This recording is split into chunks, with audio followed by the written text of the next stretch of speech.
It had been 3 days since the initial attack on the wall, and in that time the instinctive Hors had learned to fear the big Gons. My people have corralled a group into Sector 8, Lady Tai instructed. You may fire now. Gao nodded as he frantically ran his finger over the gridded map in front of him, searching for Sector 8. Behind him, the Gons continued to fire. The constant booming had drawn no shortage of complaints from many of the neighbouring sects, but all had been silenced by the Magistrate's command that the big Gons not be impeded in any way. The enemy was doing enough of that themselves. For one thing, after camping beyond the Gons' range, they had taken to approaching the walls in small disparate groups, so as to make for less tempting targets with the weapons. Only once they were near the walls did they clump up, having figured out that the Gons wouldn't shoot so close to friendlies. There, they put up ladders and battled the defenders on the walls. By all accounts, it was a bloodbath. That wasn't Gao's concern, though.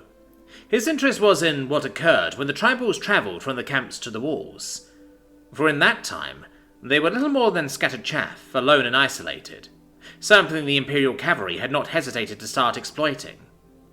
For the past 3 days, they had taken to sallying forth regularly to take advantage of the broken ranks of the enemy, slicing through them like a scythe through a field of wheat, or corralling them into large clumped-together groups, so as to make easier targets for the big Gons. It was a delicate dance between 2 very disparate groups on the Imperial side, and one that could easily have seen the Gons hit the cavalry as they danced across the battlefield. Which was why a member of said cavalry troop was with him now, seemingly unbothered by the constant thunder of the Gons behind her. Lady Tai was a rather severe, humorless woman, a snakekin who communicated with her people through an advanced key technique called sending. Still, despite her severe nature, Tai was a surprisingly down-to-earth woman, one who seemingly had little issue conferring with a mortal. Truth be told, the same could be said of her underlings, which stood to reason. Gao had learned that the Imperial cavalry's riders were bred in much the same way as the mounts they rode. Apparently, every member of the cavalry was a second daughter of the noble families of Servant City, tied to the Imperial army, and trained from birth to be bodyguards for an Imperial scion. They weren't like cultivators, despite sharing the same skill set. They were more like the Crimson Guard, quiet, humble, and fanatically loyal. Deliberately turning his attention away from the snakekin, he focused his entirety on deciphering the map in his hands. Sector 8, Sector 8, he murmured. Glancing over at the video feed from the wall, he watched as an enemy champion, a horrific half-horse creature, tried to intercept the cavalry, only to be run through by a trio of perfectly placed lances, none of the cavalry even breaking stride. Which wasn't too surprising. The conventionally accepted strategy for dealing with cavalry on an open field was to bog them down with thick blocks of infantry, before having cultivators come in for the kill. And that just wasn't possible with Gao's Gons constantly firing upon any large clumps of mortals that attempted to form. The enemy had attempted to employ their own cavalry as a counter, but lightly armed and armoured mortals riding horses were completely outmatched by cultivators riding spirit beasts. In the end, the enemy had been forced to pull them back, lest they inadvertently blind themselves by decimating their sole source of mounted scouts. Finally, he tracked down the correct coordinates, and the notes attached to it. 12 degrees north, elevation 910. Charge time 12, he shouted to his people, who in turn shouted out the order as they rushed to obey. In moments, the guns fired as one, and Gao watched the nearby screen, waiting to see if they were on target. They were. A series of explosions rippled through the corralled clump of instinctive tribesmen, throwing men and women high into the air, or rather, their component parts. Good, Toe allowed, a quiet voice somehow managing to be heard above the constant thudding of the Gons. My people will now return to seeking out targets of opportunity. Gao nodded, even as he moved to wipe an errant bead of sweat from his brow. He'd been at this for 3 days now and was beginning to feel the strain, directing the Gons, making sure they were supplied, cycling crews in and out, training new ones. Turning to his nearby radio operator, he spoke just loud enough for him to be heard over the Gons. Do we know when the master will arrive? The young woman nodded. According to Lady Wren, he is on his way now. Good. That was good. One of the big Gons had jammed, and none of the crew were eager to try and unjam it for fear of detonating the live shell still stuck inside. Nor could they move it away from the others for the same reason.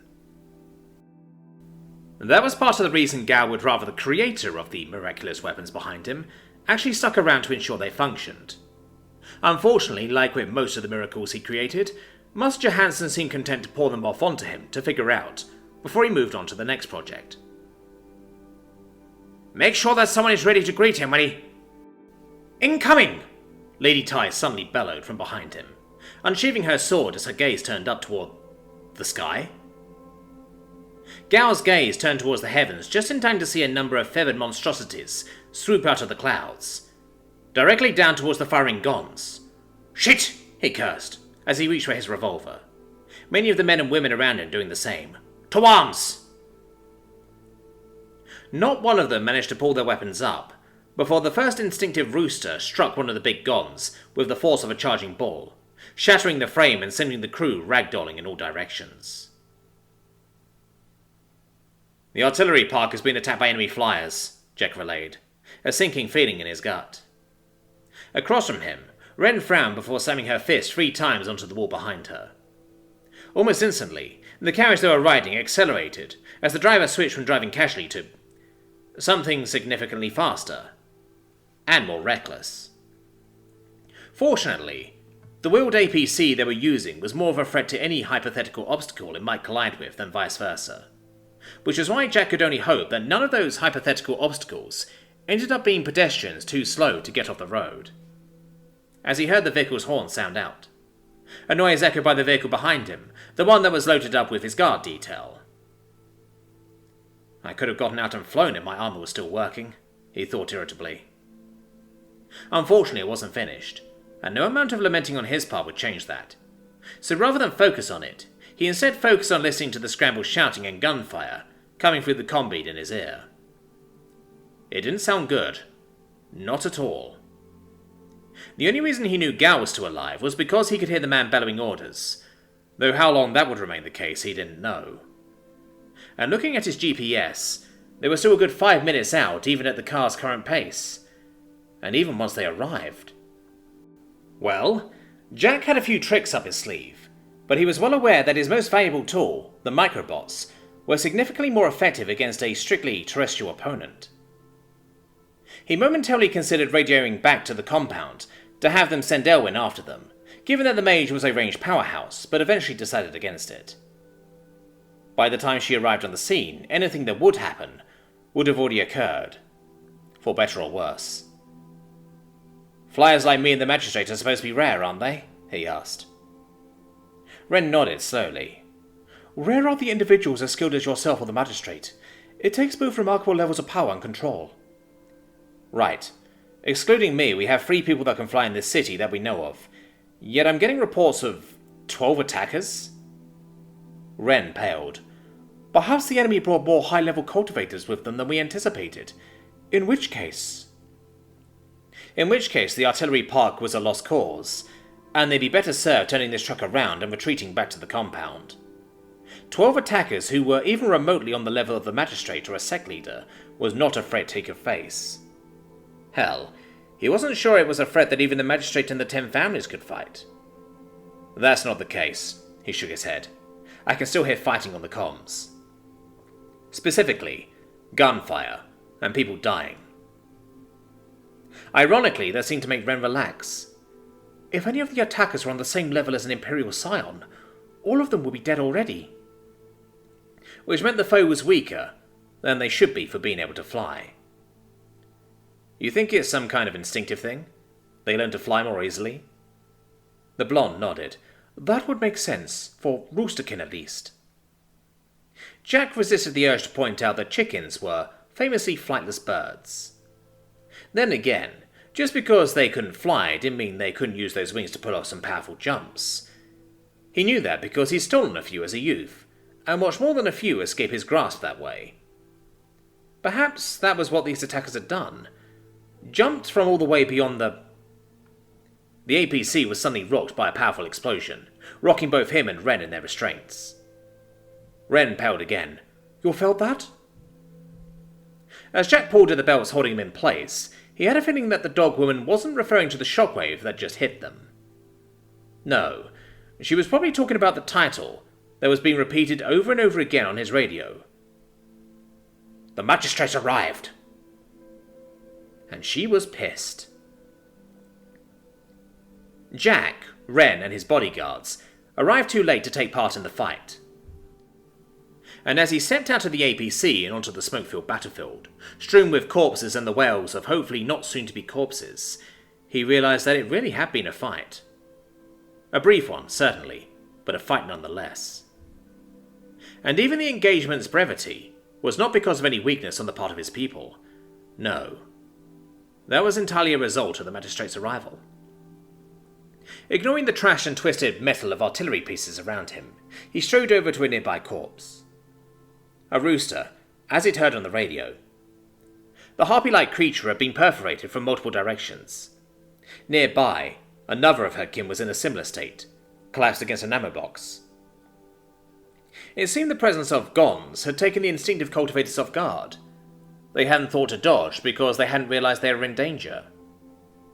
Perhaps that mix might have been different if there were more rifles in the mix.